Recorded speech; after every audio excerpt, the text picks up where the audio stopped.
Hi guys, I'm here to talk to you today about 5 easy ways that you can ramp up your own workout. 5 easy steps that you can apply to what you're already doing and make your workout even more effective, help you break through some boredom possibly, and even break through some plateaus. So the first one I have for you is to increase the range of motion in your exercise.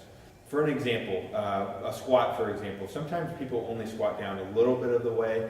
When you're doing that, you're only activating part of the muscle groups. If you were to go through a full range of motion with the squat, you're going to activate not just the front of your legs, your quads, but also your hamstrings and even your glutes, your butt. So with more muscle groups activated, that equals more calories burned, and who doesn't want that? The second way that you can ramp up your workout is to simply go slower. A lot of times we see people just going through the exercise a little bit too fast. Again, that sometimes limits the range of motion by going too fast, but also it can decrease the form, and we want to always have good form. So slow down the movement, especially on the downward part of a movement. For example, a squat, we want to go slower and control that motion on the way down. We can go a little bit faster on the way up, or we can even go a little bit slower on the way up as well. So what that does is it actually increases your time under tension. And the more time under tension that we have for an exercise, again, it's the more calories burned. So going slower is an easy way to implement a change in your workout. The third one would be to do a unilateral exercise or a one-sided exercise. So if you're doing, let's just say a two-arm row, okay? Let's just change that up and do a one-arm row.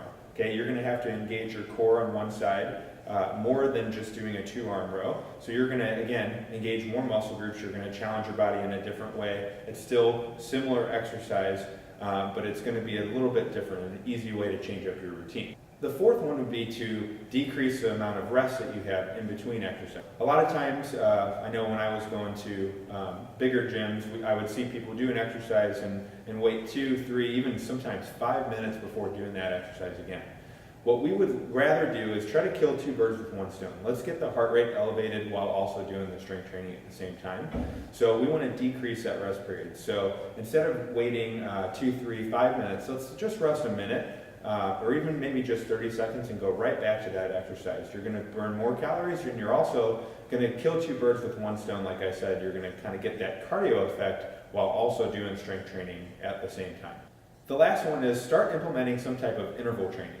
So at the end of your strength training routine, or even after doing some steady state cardio, it's like running on the treadmill or walking on the treadmill even for 30 minutes, let's add some interval training at the end. So this is a little bit higher intensity. What we're going to want to do for this is have a 1-to-1 ratio or a 1-to-2 ratio of the amount of work and the amount of rest. So for example, let's just say that you're doing running on the treadmill. You're picking that as an example. We would run on the treadmill at a fast rate, 30 seconds, and for a 1-to-1 ratio, you have 30 seconds of rest. If you want a 1-to-2 ratio, you would have 30 seconds of work and 60 seconds of rest.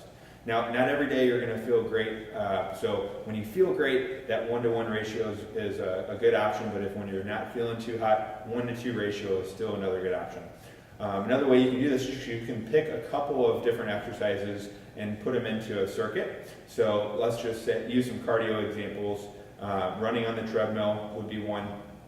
Maybe doing the rowing machine would be 2, and then doing the stationary bike would be 3. Rotating from those 3 exercises a few times in a row with those ratios of work to rest.